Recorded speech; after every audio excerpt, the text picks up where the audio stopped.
अस्सलाम वालेकुम और तकरीब तो बॉयज़ ये फिर ये आहिस्ता आहिस्ता होती जाती है, फिर आप 2 हफ्तों में करते हो।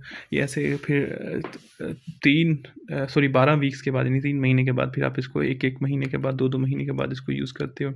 और फिर ये और इससे आगे चलें तो आपको मिलता है ये एक और अनदर डिवाइस है ये, सॉरी डिवाइस नहीं है, इसका हेड है। ये मुझे भी इतना श्योर नहीं है ये किस चीज़ के लिए है, लेकिन अब या शायद इसी के ऊपर ये लगेगा, मुझे ठीक से आइडिया नहीं है अभी। तो खैर इसके अलावा जो है ना आपको ये एक चार्जर मिलता है, ठीक है। आई थिंक नहीं, ये पावर के साथ यूज़ होगा, सॉरी मैं भूल गया। वो नहीं है, वायरलेस नहीं है, ये वायर के साथ ही आप इसको ट्रिगर करेंगे।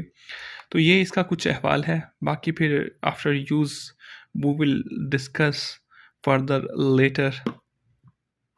तो अभी के लिए निकलते हैं।